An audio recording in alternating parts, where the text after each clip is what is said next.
Ferrari did not trigger a warning because they were weak. They triggered it because their weakness may have just become their weapon. And that is why every team in Formula One is now paying attention before Austria. Ferrari's engine deficit, believed to be around 25 horsepower to Mercedes, was the one thing rivals were counting on. It made the red car dangerous but not complete, fast but limited, ambitious but still catchable. Now that gap may have opened the door to the Audo engine mechanism, and if Ferrari uses it correctly, the entire front of the grid could be forced to recalculate. Mercedes could lose the safety of its power advantage. McLaren could see Ferrari's ceiling rise overnight. And Red Bull could face the worst possible timing, a stronger Ferrari arriving while their own project is still surrounded by pressure. The shocking part is not that Ferrari has solved everything. The shocking part is that Ferrari may finally have permission to fix the one flaw everyone was using against them. And if that happens in Austria, the warning will not belong to Ferrari anymore. It will belong to the rest of the grid. Subscribe to the channel. To understand why this warning matters so much, you have to look at what Ferrari's rivals were quietly depending on. They were not depending on Ferrari being slow. That would have been too easy. They were depending on Ferrari being incomplete. That difference is everything. A slow Ferrari can be ignored. A broken Ferrari can be dismissed. A confused Ferrari gives everyone time to breathe. But an incomplete Ferrari is different. An incomplete Ferrari means the car already has enough strength to make rivals uncomfortable, while still carrying one weakness that could eventually be fixed. And that is exactly why the Auto engine warning has changed the mood before Austria. Because Ferrari's biggest weakness was not hidden. It was the power unit. Mercedes had the reference point. Mercedes had the cleaner engine advantage. Mercedes had the one part of the fight where Ferrari still looked exposed. The gap was believed to be around 25 horsepower, and in Formula One, that is not just a number. It is comfort. It tells a rival where they can defend. It tells a strategy wall where the safety margin is. It tells a driver, even if the Ferrari exits the corner well, there is still a place down the straight where we should be able to breathe. That was the story Mercedes, McLaren, and Red Bull could live with. Ferrari looked threatening but limited. Then the warning changed what that limitation meant. Because if the engine deficit activates the Auto mechanism, the weakness stops being a fixed wound. It becomes a possible route forward. It becomes a reason Ferrari can push for more development. It becomes the first sign that the one flaw every rival was using against them may not stay in place for long. That is why the reaction is so serious. The other teams are not shocked because Ferrari has already become perfect. They are shocked because Ferrari may have found a legal pathway to become more complete. And a more complete Ferrari is a much more dangerous Ferrari. The car already has pieces that worry the paddock. The traction has been one of the strongest parts of the package. That matters because races are not only won at the end of straights. Many battles are decided at the start of them, when the driver gets back on the throttle and the rear tires either accept the power or fight against it. If Ferrari gets cleaner exits, the engine gap becomes less painful. If the hybrid system delivers energy in the right place, the straight line weakness becomes harder to exploit. If the aerodynamic package reduces drag without destroying grip, the car can defend itself better than rivals expect. And if all of that is happening while the team has no major reliability alarms, Ferrari can keep learning instead of constantly repairing. That is the dangerous combination. Ferrari did not need to have the best engine to create fear. They only needed a car strong enough to make an engine upgrade matter. That is where Mercedes starts to feel the pressure. Because Mercedes does not want Ferrari to reduce the battle to small margins. Mercedes wants the power advantage to remain clear, reliable, obvious, a strength that shapes the whole weekend. But if Ferrari begins to close the gap even slightly, the Mercedes advantage becomes less simple. And when an advantage becomes less simple, the race becomes harder to control. A driver may have to use more tire to stay ahead. The team may need to defend earlier than planned. The engine modes may become more aggressive. The strategy may become reactive instead of calm. That is how Ferrari can cause damage before it even becomes the fastest car. It can make Mercedes uncomfortable. And sometimes, making a rival uncomfortable is the first step toward beating them. McLaren will be watching for a different reason. Their concern is not only the engine. Their concern is the ceiling. McLaren can fight the Ferrari that exists today. They can study it. They can compare sectors.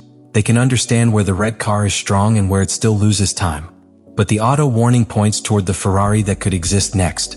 That is the uncomfortable part. If Ferrari adds power to a car that already has strong traction and efficient aerodynamics, the whole performance picture changes. The same corner exit becomes more threatening. The The same straight becomes less painful. The same race strategy becomes more flexible. McLaren cannot simply ask, how fast is Ferrari now? They have to ask, how fast can Ferrari become once this weakness starts shrinking? That question forces decisions. Do you accelerate development? Do you protect reliability? Do you trust your current balance? Do you react before the proof is complete? Every option carries risk. And that is exactly what Ferrari has created. A decision problem. For Red Bull, the warning cuts even deeper. Because Red Bull cannot afford another front-running rival gaining momentum while their own project is still surrounded by questions. They cannot afford Mercedes to remain strong, McLaren to remain balanced, and Ferrari to suddenly gain a legal route toward more power. The aerodynamic package becomes more dangerous because it no longer has to carry as much of the power deficit alone.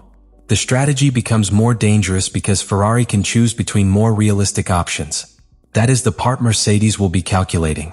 Not only how much power Ferrari gains, but how many compromises disappear because of it. A small power gain can create a large race effect if it changes the setup window.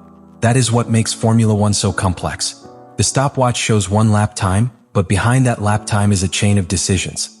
Wing level, cooling, tire preparation, energy deployment, brake balance, ride height, driver confidence.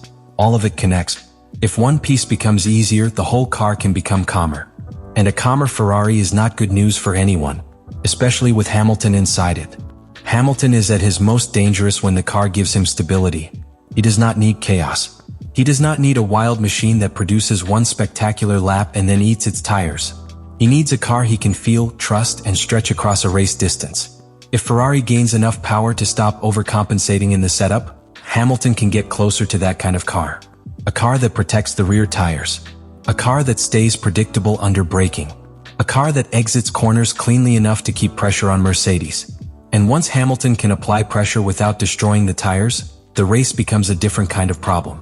Mercedes cannot just ask, is the Ferrari faster? They have to ask, why is the Ferrari still there? That question can break rhythm.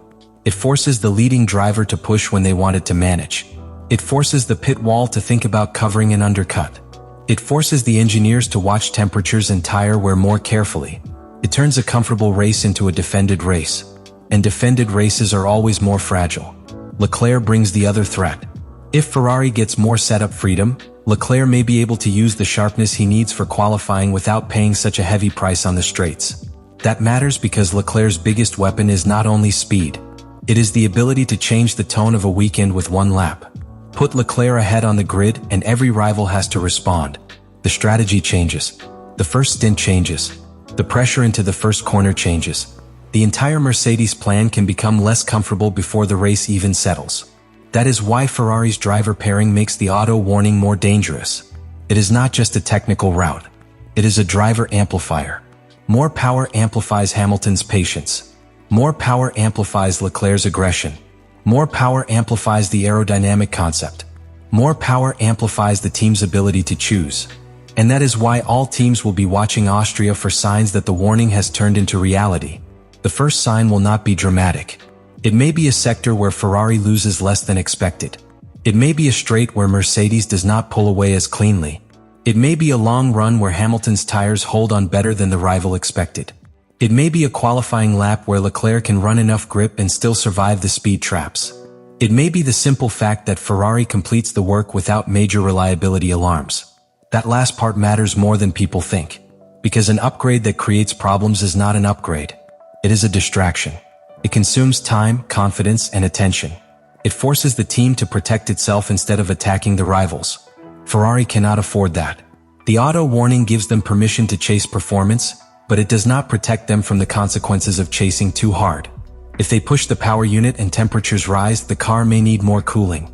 If the car needs more cooling, the bodywork may become less efficient. If the bodywork becomes less efficient, the aerodynamic advantage can shrink. If the balance shifts, the drivers may lose confidence.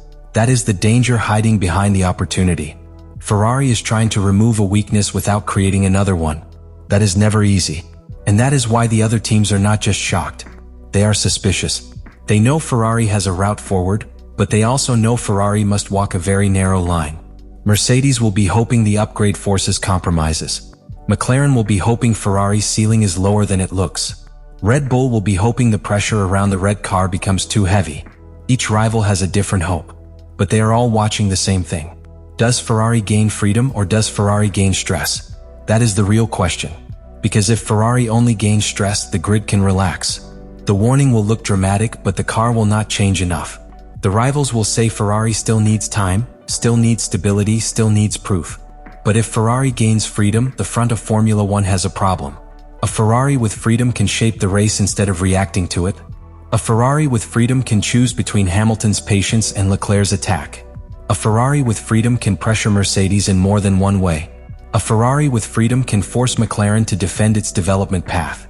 A Ferrari with freedom can make Red Bull feel the championship moving away from them. That is why this story is so much bigger than an engine warning. It is about the moment a weakness stops controlling a team. And when that happens, the team's real potential starts to appear.